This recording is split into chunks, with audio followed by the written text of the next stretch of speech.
Gardening can be a lot more challenging than it needs to be if you don't have the right tools and equipment. You've probably heard the expression, the right tool for the job. Well, it's really true, especially for gardening. The right tool can make all the difference.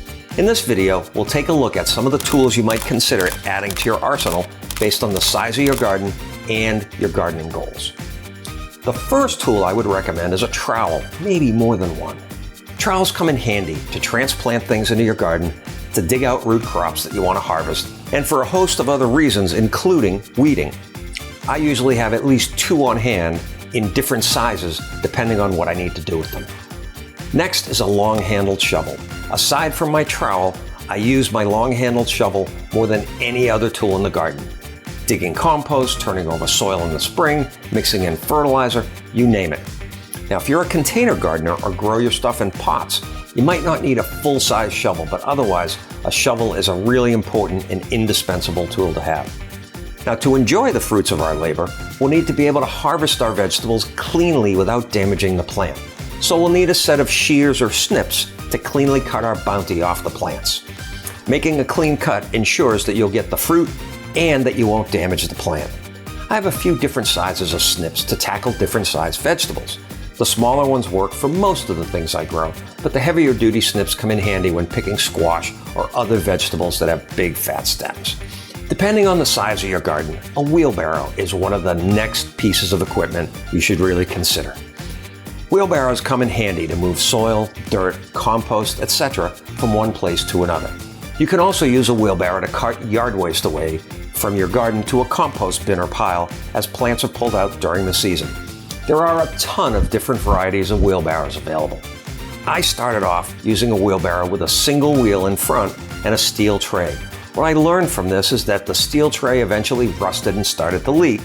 The single wheel design also made me work harder to balance the load when moving stuff around.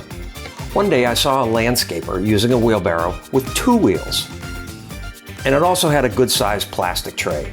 I decided to buy one of these, and it was one of the best decisions I made. Two wheels made the wheelbarrow much steadier and easier to move around. Plus, the load doesn't have to be perfectly balanced in the wheelbarrow, and it doesn't matter. Even better, if you put a lot of weight over the wheels as much as possible, it doesn't require much lifting to move things around. Another tool I find indispensable is something called a stirrup hoe. You can get stirrup hoes in different widths. You can also get them with short handles or long handles. All right, short handles for up-close work or long handles to use when standing up. When you pull a stirrup hoe through your garden soil, it cuts off the roots of all the weeds about 1 inch below the soil level. You can easily pluck the uprooted weeds from your garden bed after that. Be careful not to go too close to your plants or you'll cut their roots, and we sure don't want that.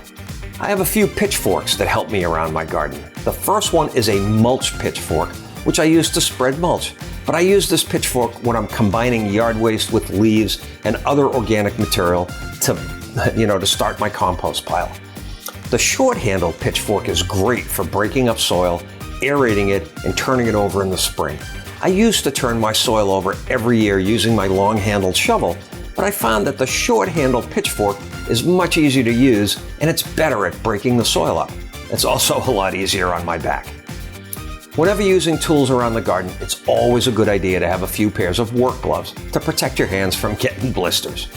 Leather gloves work great to protect your hands when working with tools and doing things like turning over your soil.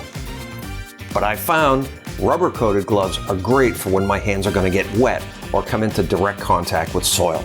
I find rubber-coated gloves really helpful when I'm sifting compost. But when I'm planting seeds or transplanting plants, I don't wear any gloves because you lose dexterity when you put on a pair of gloves.